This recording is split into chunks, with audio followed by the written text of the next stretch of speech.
اعوذ باللہ من الشیطان الرجیم بسم اللہ الرحمن الرحیم ربی اشرح لی صدری ویسر لی امری ربی زدنی علما۔ السلام علیکم، میں عثمان امجد خان پروگرام قصاص الحق کے ساتھ حاضر ہوا ہوں۔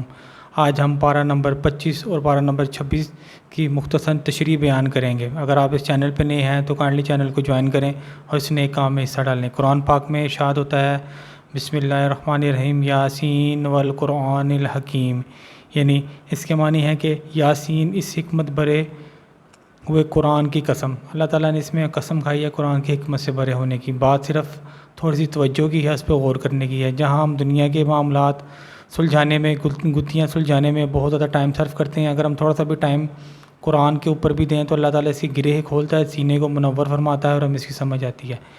ان دو پاروں کے اندر جن صورتوں کا ذکر ہے ان کا ہم مختصر احوال بیان کرتے ہیں، کیونکہ جیسے جیسے ہم قرآن پاک کے آخری 30 پاروں کی طرف آتے ہیں تو صورتیں چھوٹی ہوتی جاتی ہیں، تو اس میں بھی تقریباً 5 سے 6 یا 7 صورتوں کا ذکر آئے گا جو کہ اس میں جس کی ہم تشریح بیان کرتے ہیں۔ سب سے پہلے پارہ نمبر 25 جو سٹارٹنگ میں جو صورتیں آ رہی ہیں ان کا ذکر بیان کرتے ہیں۔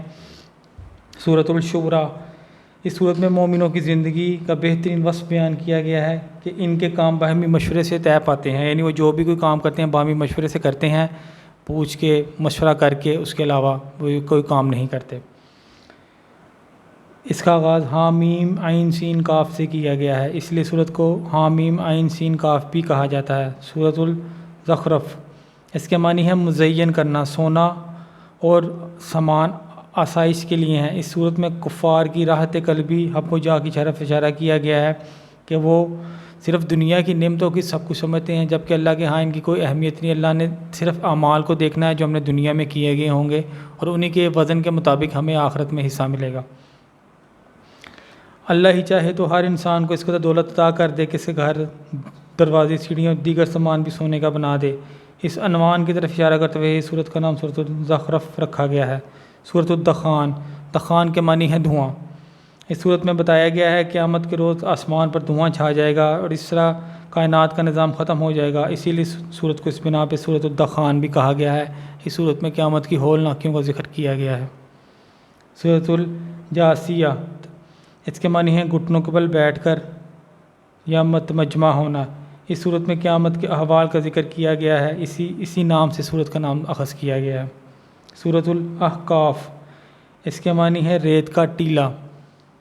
اس سے قوم عاد کی طرف اشارہ کیا گیا ہے جو کبھی بڑی بڑی بارونق آبادیوں کو بسائے ہوئے بیٹھے تھے، اور جب ان پہ عذاب آیا تو ان کے محلات، باغ، ریت کے ٹیلے کھنڈروں میں تقسیم ہو گئے۔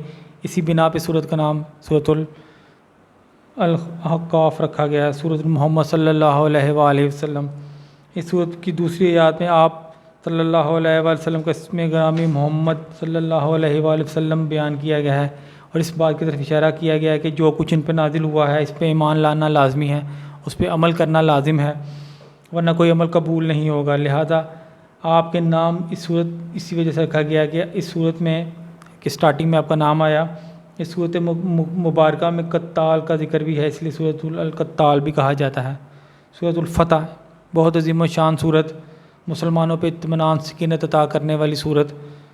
اس صورت کی ابتدا میں اعلان صلح حدیبیہ سے ہوتی ہے، جس میں مسلمان کے انجام کو کامیابی اور منکرین کے انجام کو تباہی سے واضح کیا گیا ہے۔ سورۃ الحجرات، حجرات کی جمع ہے۔ نبی کریم صلی اللہ علیہ وآلہ وسلم کی مطہرات ازواج کے الگ الگ حجرے تھے۔ ایک دفعہ چند دیہاتی آئے آپ کے ہاں اور وہ حجروں کے باہر کھڑے ہو کر آپ کو آوازیں دینے لگے۔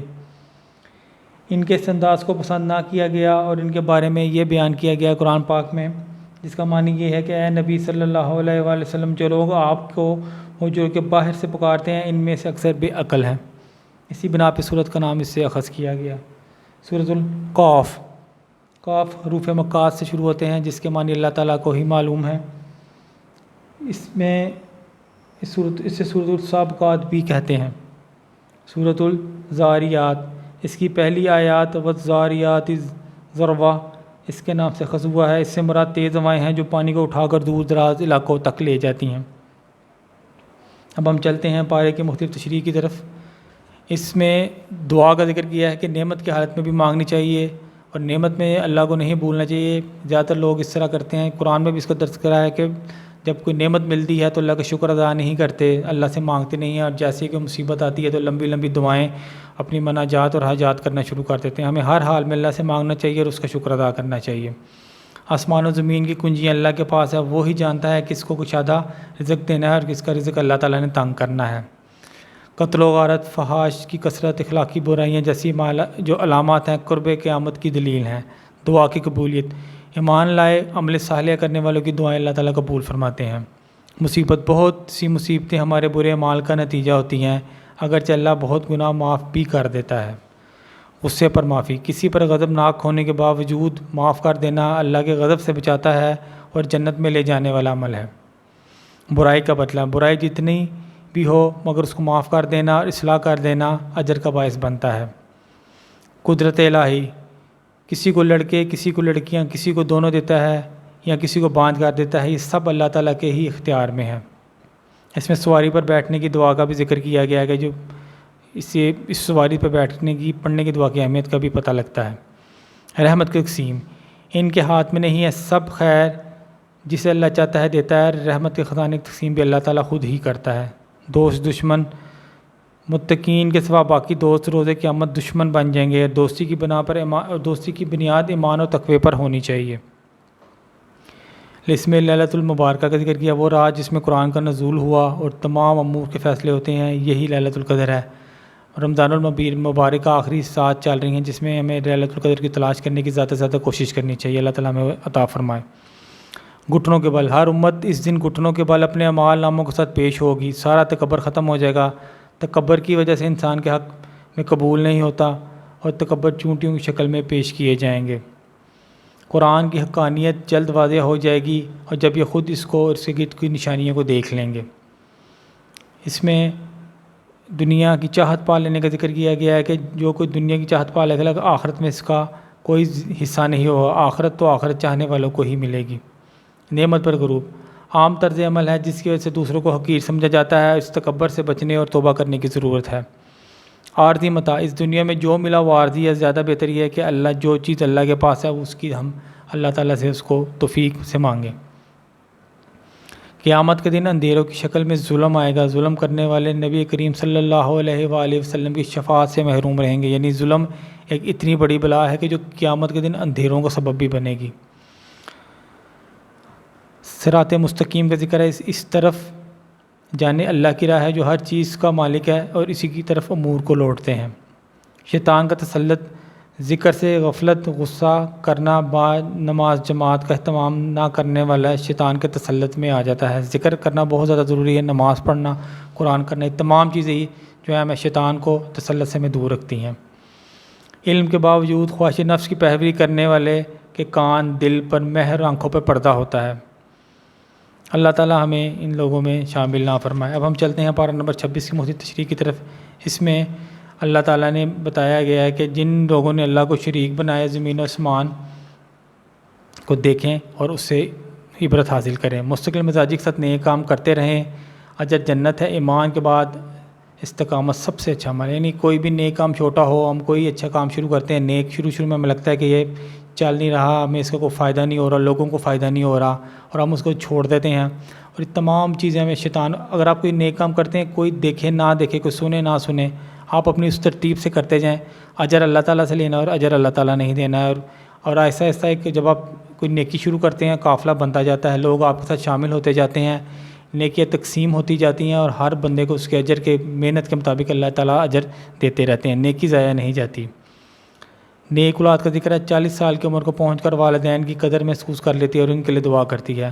میں نے بھی لاسٹ ویڈیو میں بھی 40 کا ذکر کیا تھا، اس سے پہلے میں نے ایک ویڈیو بنائی ہے جو 40 کے ہنسی کی سگنیفیکنس کو شو کرتی ہے، تو اس میں بھی ایک نئی بات پتہ لگی ہے کہ 40 سال کا اس میں بھی ذکر ہوا کہ 40 سال کی عمر کو پہنچ کر والدین کی قدر محسوس کر لیتی ہے اولاد اور اس کے لیے دعا کرتی ہے۔ نعمتوں کے فائدے، اہل کفر دنیا کی نعمتوں سے لطف اندوز ہو چکے ہیں، قیامت کے دن ان کے لیے صرف عذاب ہی ہوگا۔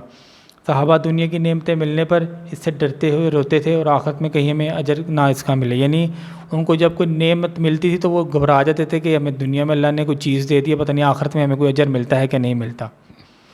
بادل کا عذاب، قوم عاد پر بادل کی شکل میں عذاب آیا جس پر تیز آندھی تھی، جس نے ہر چیز تباہ کر دی، نبی کریم صلی اللہ علیہ وآلہ وسلم بادلوں کو دیکھ کر پریشان ہوتے تھے اور کہتے تھے یہ چیز بے خوف نہیں ہوتی، اس میں یعنی عذاب بھی ہو سکتا ہے۔ جنات کا قرآن سننا، اس میں جنات کے قرآن سننے کا بھی ذکر کیا گیا ہے کہ طائف سے واپسی پر جب جنات نے نبی کریم صلی اللہ علیہ وسلم کو قرآن کی تلاوت کرتے سنا تو ایمان لے آئے اور واپس جا کر قوم کے حق کو قبول کرنے کی، اللہ کے داعی کے ساتھ دینے کی رغبت دلائی، یعنی تبلیغ کی انہوں نے بھی۔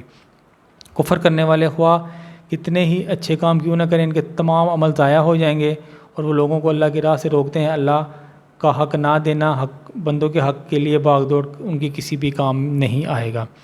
ایمان لانے والوں کو ذکر ہے جنہوں نے نیک اعمال کیے، نبی کریم صلی اللہ علیہ وسلم پر نازل ہونے والے قرآن اور اس جیسی دوسری چیزیں یعنی سنت کو بھی مان لیا تو ان کے گناہ مٹا دیے جائیں گے اور ان کے لیے آخرت میں بہت زیادہ اجر ہوگا۔ دین کی نصرت، اللہ کے دین کی مدد کرنے والے، اللہ کی مدد یعنی دین کی جو مدد کرتا ہے وہ اپنے فائدہ ہی کرتا ہے اور اللہ تعالیٰ اس کی بھی مدد فرماتے ہیں۔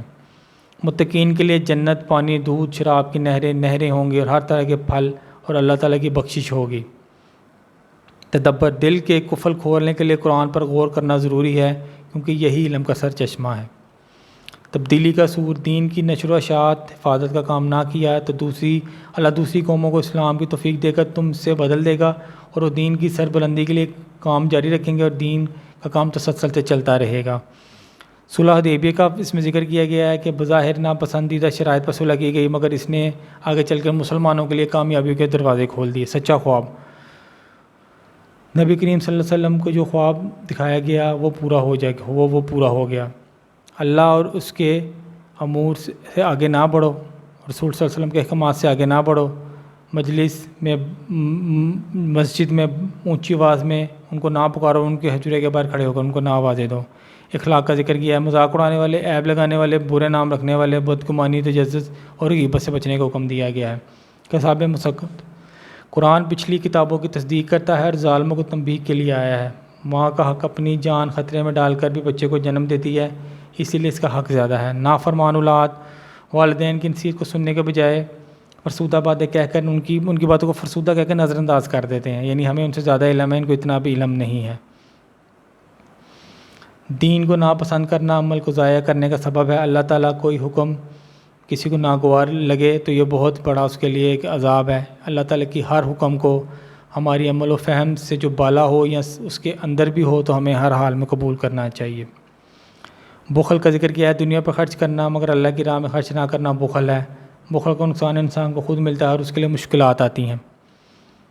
برا گمان، اللہ کے بارے میں کچھ نہ برا سوچو حسن ظن کے ساتھ، کیونکہ اللہ تعالیٰ ہی معاملے کو ویسے ہی آپ کے گمان کے مطابق ہی اللہ تعالیٰ آپ کے معاملے کو رکھتا ہے۔ صحابہ کی صفات کا بتایا گیا ہے کہ کفار پر شدید باہم مہربان، رکوع سجود کرتے تھے، اللہ کا فضل اور رضا چاہتے تھے اور سرسبز کھیتی کی طرح شاندار تھے۔ اصلاح، جھگڑے کی صورت میں مومنوں میں صلح کرواؤ کیونکہ وہ دینی بھائی ہیں۔ کرامن کاتبین، وہ فرشتے ہیں تو جو دو جائیں بائیں بیٹھے ہوئے ہیں اور سب لکھ رہے ہیں، وہ ہم بولتے ہیں، آہستہ بولتے ہیں، چھپ کے کرتے ہیں، اعلانیہ کرتے ہیں، دل میں، یعنی جو بھی ہم کوئی کام کرتے ہیں یہ فرشتے اس کو نوٹ کر لیتے ہیں اور یہی نامہ مال قیامت کے دن اللہ کے ہاں پیش کیا جائے گا اور اسی کی بنا پہ سزا و جزا کا کام ہوگا۔ ہمیں چاہیے ہم زیادہ سے زیادہ اچھی عادات آداب سیکھیں، بری عادات سے بچیں، بری محفلوں سے بچیں، بری سوچوں سے بچیں، اپنی تنہائی کو فائدہ اٹھائیں، بینیفٹ لیں، نیک کام کریں، اچھا پڑھیں، قرآن پڑھیں، حدیث پڑھیں، فقہ پڑھیں، لوگوں کی مدد کریں، علم کو سیکھیں اور سکھائیں۔ اللہ تعالیٰ ہمارا حامی و ناصر، وآخر دعوانا الحمدللہ رب العالمین۔